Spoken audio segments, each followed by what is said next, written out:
Hi everybody, this is Sally from Grandma Sally's Art. Earlier today I opened my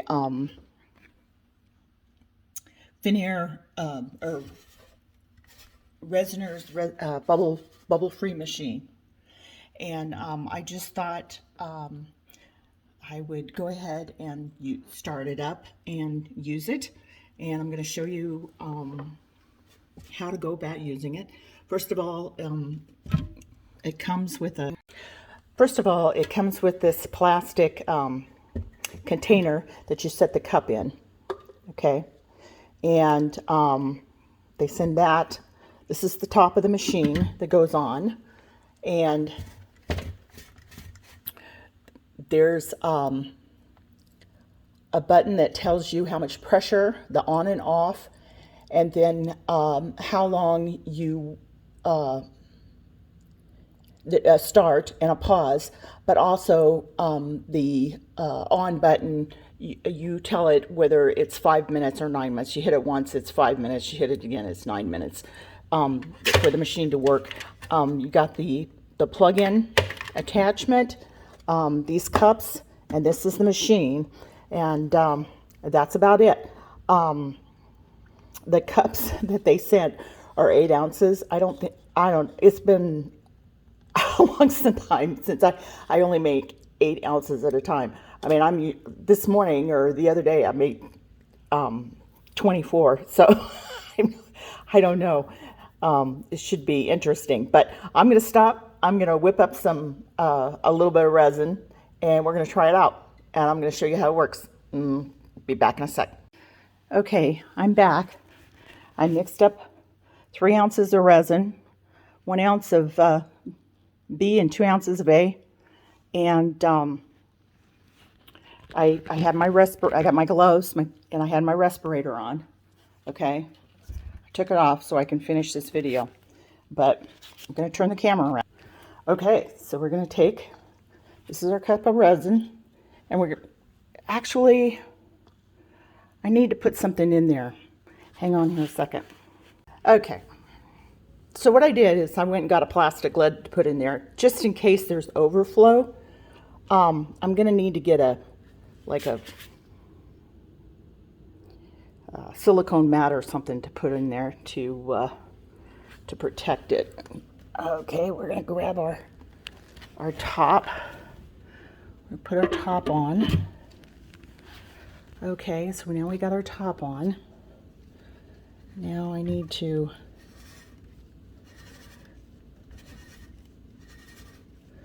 all right, this is where we, okay, we're going to plug this. This is the air release right here. That has to be plugged. And then I'm going to plug it in. Be right back. Okay, now I got it plugged in.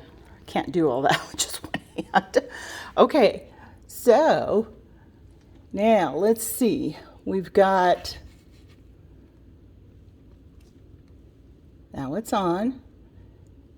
We're going to hit start.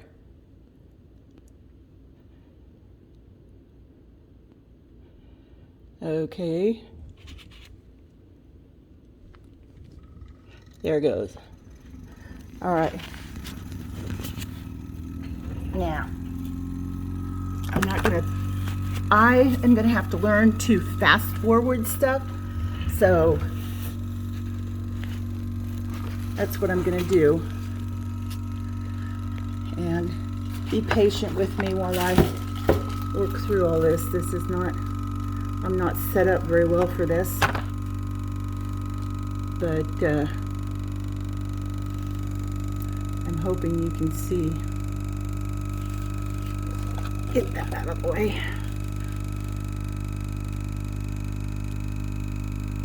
Not the best lighting.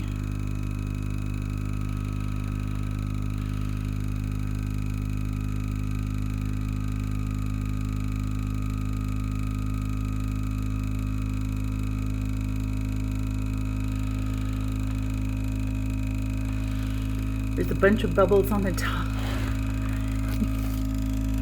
There's so much markings on the side, it's hard to, but it's not as loud as I knew it was not as loud as what the regular vacuum cups are, or vacuum chambers are, but it's even quieter than I thought it would be. So that's nice.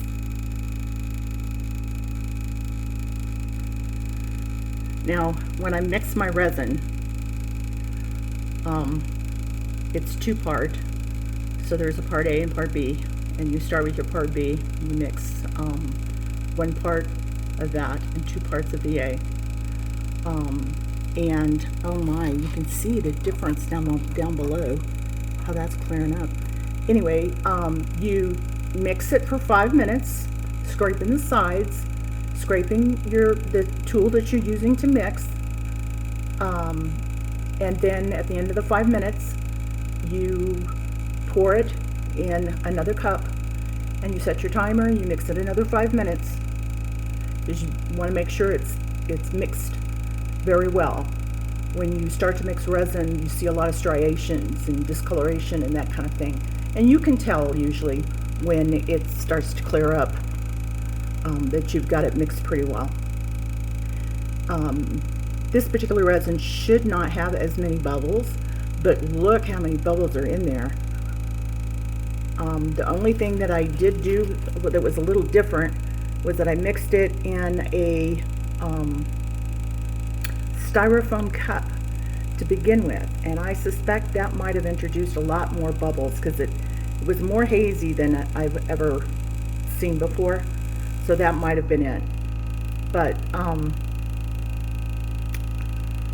this looks pretty good. It's working.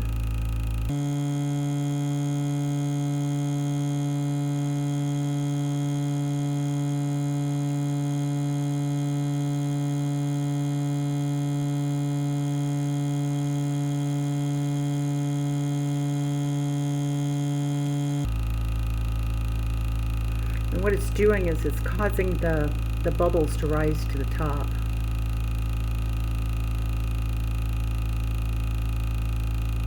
And I suspect that the combination of pressure and vibration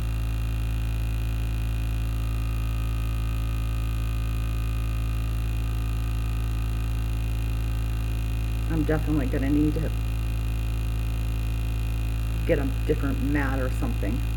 I wish it were just a little bit bigger.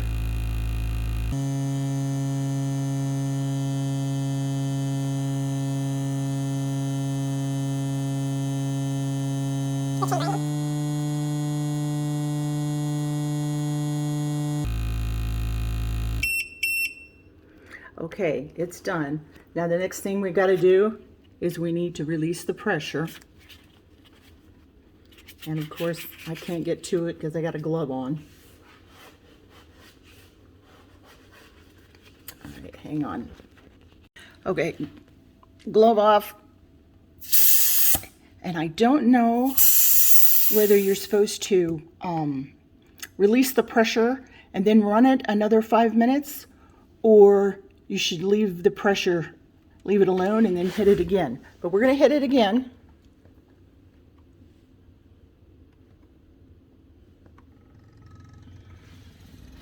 And we're going to let it run.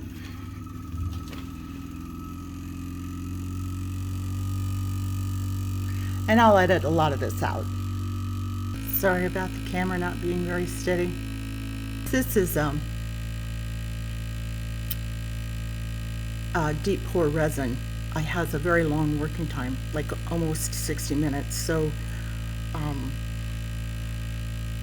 10 minutes to stir, 10 minutes to degas. That's a long time to have to work with resin like that, and then yet do working time with whatever it is you're going to do. So, yeah, that's the advantage with working with a deep pour resin. You've got a lot more time to work with it.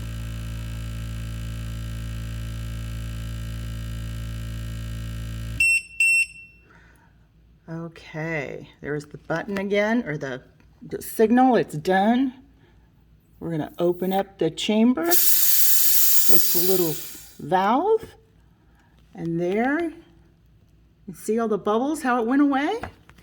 All right, now I'm gonna pick it up. Okay, let's see how we're gonna do this. All right, I'm gonna pick this up. Oop. Sit this down here. And this is what it looks like. There's a lot of bubbles up on top. And so, what can we do to get rid of those? The last little vestiges of bubbles. Let's see if a lighter won't take care of it. Yes, it does. Now, if I had, what we can do is take a, oh, great, just great. Take a stir stack and kind of move them out into the middle. I'm going through a lot of process just for these little bubbles. I'm going to put it out there again and hit it with the lighter again. And it's pretty good.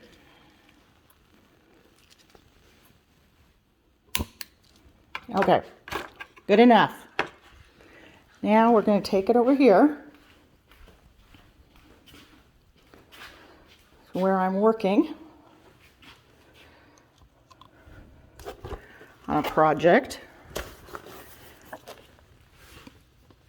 And in this case, I poured an initial amount, and now I want to pour another coat of just plain resin over the top of these little rocks. And the thing about this is, when you have an inclusion like this, it can really add some bubbles, even though you go through the process of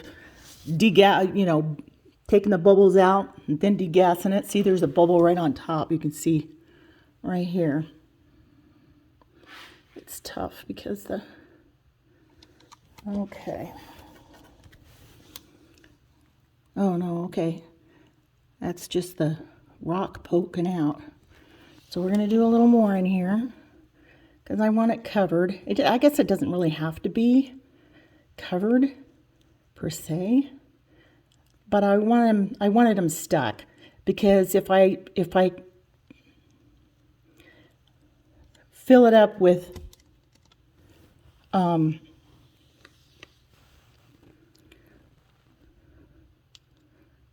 total resin, they'll okay, so stuff's starting to get into my head, and I don't want that either. Okay, so I need to get my gloves back on.